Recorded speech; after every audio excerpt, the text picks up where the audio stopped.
And I know a lot of us know you, but you still Yes, have yes. to, for the Good evening, my name is Catherine Hurd, 1415 Park Avenue.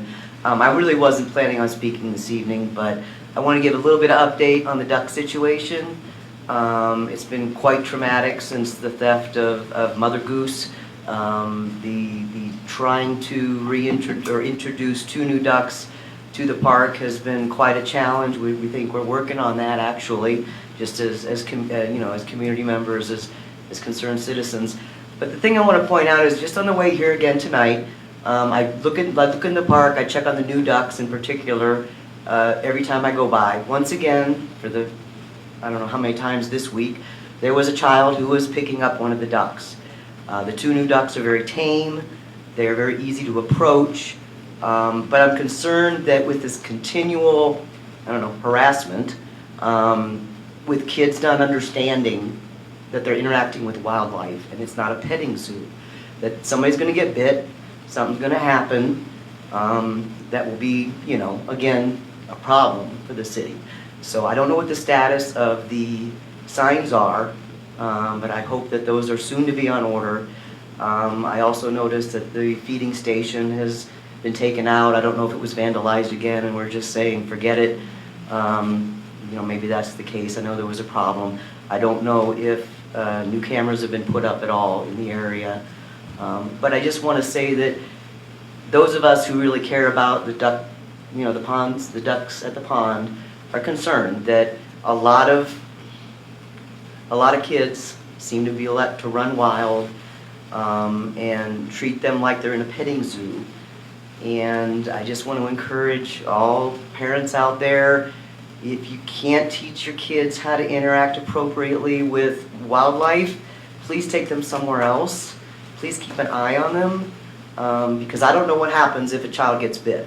I'm sure it's going to be the duck's fault. Okay. Also, I want to report that the female duck, one of the new ones, has been laying eggs. And we understand that Fish and Wildlife is going to come and try to attempt to gather those and take them away to incubate them elsewhere, because there's very likely not a chance that ducklings would survive in this environment. So that's really, I guess, all I had to say, a little update.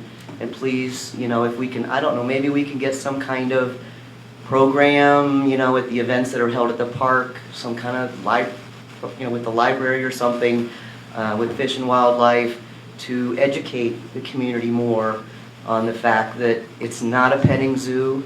Most of the other ducks are, they know to stay away. These 2 new ones, it's really dicey because they're not even able to get really down into the pond because the other resident ducks are so territorial.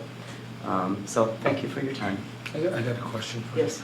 First, Bill, can you check with Brock on? I got it. Okay.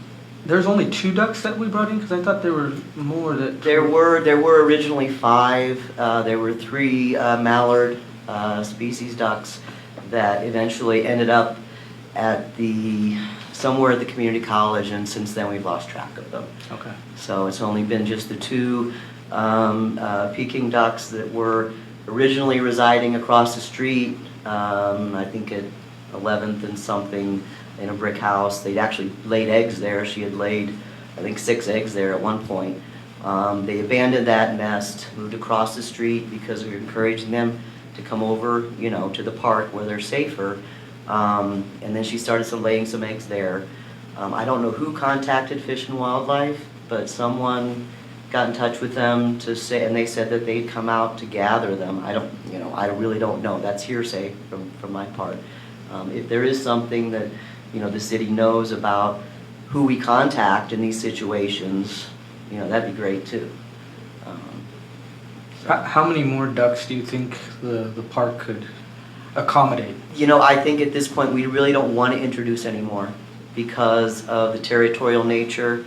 It's not like you can just say, okay, here you go, like we tried, okay, somebody tried, nice thing, great thing, get more ducks there to replace them. But because the mother goose who had been there for almost a decade, there's a pecking order. I mean, that's where the term pecking order comes from. It's from the, from the fowl, the fowl species. There was a pecking order, and she kept the order, she kept control.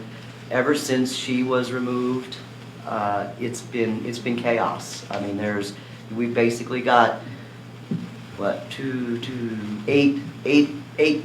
four pairs of ducks, and they're all kind of staying, pretty much in their own area now that we think, the mating season is somewhat slowing down. For a while there, the last few months up till just a couple weeks ago, I mean, it was kind of terrorizing to watch, what they go through, which is nature, again, doing its thing. But, yeah. Thank you for what you're doing. Well, I had a question on the introduction of the new ducks. How does that process go? Were they tested for avian flu? All I know, and again, I'm just a private citizen, and it's all through just, what we saw occur. All we know is three of the mallards appeared. They then were run off. One Peking duck appeared over and took his place over across the street on Park Avenue. And then they introduced a female because he was lonely and couldn't get over to the park. So I don't know how it happened. I heard that they were kind of donated, but I don't know that there's a process. And I think that, again, those things should be held, for the professionals to deal with, as opposed to, again, citizens trying to, do good. That's great, but nobody really understood the consequences of that approach. Yeah, I don't know where they came from. I know we had like 3 different people offer ducks, but where those ones came from,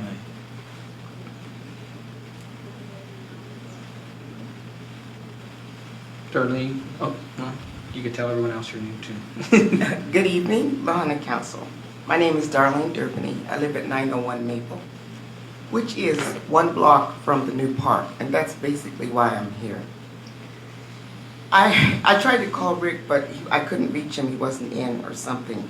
However, we have a lot of traffic on my corner. I live right on the corner. There are trucks going through. There are many pedestrians, some children without adults with them. Then there are families, mom, dad, and the kids. And I even saw a bus there, school bus from Los Angeles, going to the park, which is great. But we don't have any stop signs. We don't have any slow signs. We don't have any yield signs.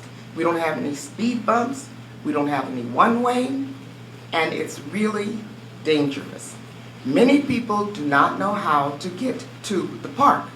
First of all, there's that intersection. So they come driving down. They cross 9th Street, they see the vacant lot, they look around, where's the park? They back up on a main street. Okay, so they're backing up and another car is coming this way.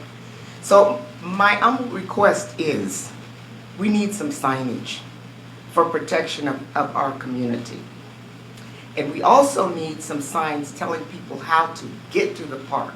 An arrow or something so that they know where to turn. Am I making myself clear? Everybody's looking at me like with puzzlement in their faces. Mr. Jackson, is the actual parking lot going to be where it is now, or is it going to be elsewhere? The actual parking lot will be across the arroyo, over by the bathrooms, and a bridge once that's installed. But for now, we had this discussion yesterday with the street department.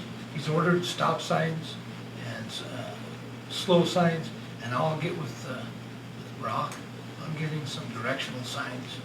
So basically, that's a temporary parking area right now as it stands? Yes, that's temporary. So the main area of parking will be right off of 10th Street, I believe, in the corner? Yes, that's correct. Okay.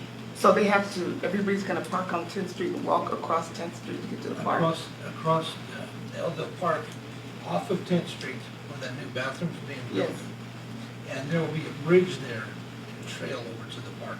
So everybody's supposed to go over the bridge? Yes. Okay, we'll see. Couple other points I want to make.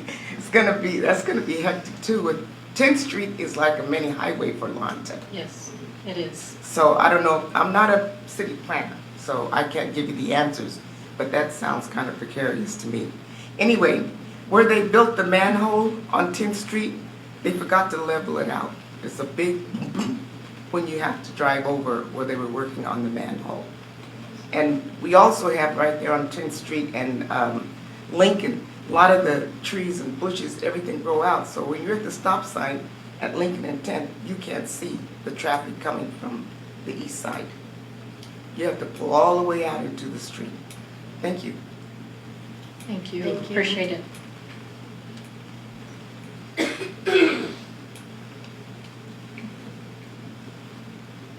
Connie Shane at 1421 Park Avenue. I just wanted to talk about the two white ducks that have been dropped off at the park, the female and the male, and that was probably a couple of months ago. First, they dropped off the male, and Susan Dietrich had told me that it was somebody employed at the Jack Perkins dealer. And he did call Brock Hinkhouse and said, I'm bringing, and Brock Hinkhouse said, do not bring any more ducks to the park. And she's the only female in the whole park, and she's laid 10 eggs now, 6 over across the street and 3 in the park. One was stolen. I don't like to reveal the owner. I've talked to the owner across the street, very nice people. And she told me yesterday that the Fish and Wildlife were going to come and get all the eggs at their place and then at the park. And one egg was stolen at their place, and that's why since Friday, Saturday, Sunday, she has not come back to lay on the egg. She's abandoned the eggs as one was stolen. And there's been 2 stolen now over in the park. So hopefully maybe they can come tomorrow. I haven't come today at 3 o'clock. So they're being fed. I go every day and give them fresh water because the mother doesn't like to go down to the pond because of all the mallards attacking her. She's the only female in the park. The mallards have been attacking her, and now she's laid 10 eggs, so she does not like to go down to the pond. So they're so dehydrated, so I give them water and a couple of bowls every day, and clean, fresh water and food. So they're being taken care of. So I just wanted to reveal that. Thank you. Thank you for listening. Thank you. Anyone else for citizen participation? I might mention something else. Since we were on the new park area, I have had some constituents talk to me about the bathrooms. Have they opened yet? No, they're not ready yet. Okay. Do you know when that might be? I do not know. I can ask Brock or Martin. Because I know I've seen kids try and run across over there and they're still closed. They're not in order yet.